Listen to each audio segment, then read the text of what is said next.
பிரியமானவர்களே, இயேசுவின் நாமத்தில் உங்களை நான் வாழ்த்துகிறேன். இயேசுவின் நாமத்தில் இந்த நாளில் உங்களுக்கு ஆசீர்வாதம் பெருகட்டும். ஆண்டவருடைய ஆசீர்வாதம் உங்களுடைய வாழ்க்கையில நிலைத்திருக்கட்டும். இந்த இடம் பார்க்குறீங்களா, ரொம்ப அழகா இருக்குல்ல. இது ஐரோப்பா தேசத்தில் இருக்கிற ஆஸ்திரியா என்கிற ஒரு தேசம். ஜெர்மன் தேசத்துக்கு பக்கத்தில் இருக்கிறது. இந்த தேசத்தில் ஆல்ப்ஸ் மலை சுற்றிலும் பாருங்க, ரொம்ப அழகா இருக்குங்க. எந்த பக்கம் திரும்பினாலும் அழகாக தான் இருக்குது.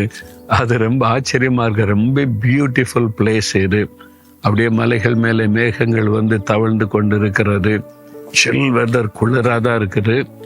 இந்த இடத்துல இருந்து உங்களோட பேசுகிறேன். ஆண்டவருடைய சிருஷ்டிப்பின் மகத்துவத்தை என்னால் பார்க்க முடிகிறது. அதற்காக நான் ஆண்டவரை துதிக்கிறேன். இவ்வளவு அழகாக இந்த உலகத்தை சிருஷ்டித்து கொடுத்த தேவனுக்கு ஸ்தோத்திரம்.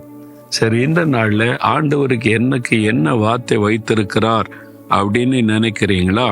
சங்கீதம் 94:19, என் உள்ளத்தில் விசாரங்கள் பெருகுகையில் உம்முடைய ஆறுதல்கள் என் ஆத்மாவை தேற்றும்.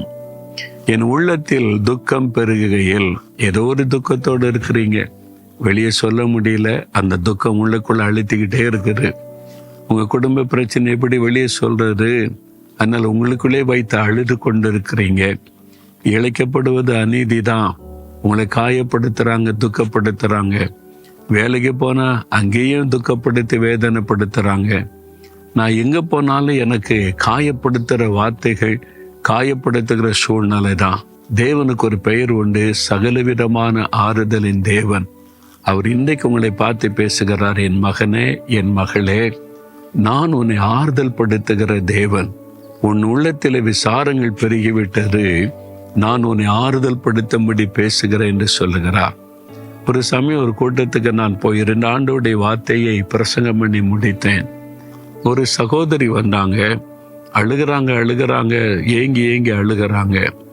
என்ன விஷயம் சகோதரி அப்படின்னு விசாரித்த போது, நான் ரொம்ப துக்கத்தோடு வந்தேன். ஏன் வாழணும், மறிச்சிட்டா நல்லது அப்படின்ற எண்ணம் தான் வந்துக்கிட்டே இருந்துச்சு. வீட்டுக்குள்ளே இருக்கோம், வெளியிலே இருக்கோம். நான் எதை செய்தாலும் தப்பாக தான் பேசுகிறாங்க.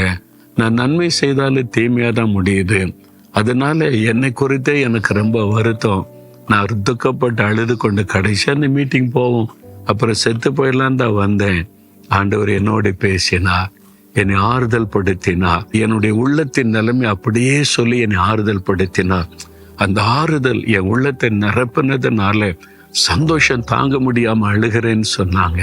அவங்களுடைய உள்ளத்துல ஒரு விசாரத்தோட வந்தாங்க, காயப்பட்ட உள்ளத்தோட. ஆண்டவர் ஆறுதல் படுத்தி அவங்கள ஆனந்த கண்ணீர் வெடிக்க வச்சிட்டார். அதே ஆண்டவர் தான் அவங்களை பார்த்து சொல்றார், என் மகனே, உன் உள்ள விசாரப்பட்டு இருக்கிறது. என் மகளே, உன் இருதயம் காயப்பட்டு துக்கம் அடைந்திருக்கிறது. நான் உன்னை ஆறுதல் படுத்துகிற தேவன்.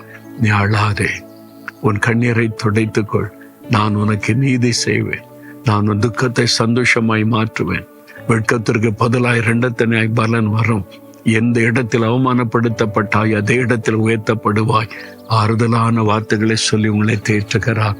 அதற்காக தான் சிலுவையிலே தன்னை பலியாய் கொடுத்தார். நம்முடைய வியாகுலங்கள், துக்கங்கள், பாடுகள், கண்ணீரை சுமந்தார். அந்த இயேசு உங்க பக்கத்துல உங்க தோள்ல கை போட்டு சொல்லுகிறார், என் மகனே அழாதே, என் மகளே அழாதே, நான் இருக்கிற உனக்கு ஆறுதல் படுத்துகிறார். அந்த ஆறுதலை சொந்தமாக்கி கொள்ளுங்க, உள்ளத்துல ஏற்றுக்கொள்ளுங்க. இயேசுவே, என்னை ஆறுதல் படுத்தி என் அருகில வந்திருக்கிறீங்க. என் மேல தோள்ல கை போட்டு என்னோட பேசுகிறீங்க. அந்த ஆறுதலை நான் ஏற்றுக்கொள்ளுகிறேன். என் உள்ளத்தில் இருக்கிற விசாரங்கள் எல்லாம் மாறட்டும், துக்கம் எல்லாம் மாறட்டும். உம்முடைய ஆறுதல்கள் என்னை தேற்றுகிறதற்காய் ஸ்தோத்திரம், ஸ்தோத்திரம், ஸ்தோத்திரம். அந்த ஆறுதலை ஏற்றுக்கொள்ளுகிறேன். இயேசுவின் நாமத்தில் ஜெபிக்கிறேன். ஆமேன், ஆமேன்.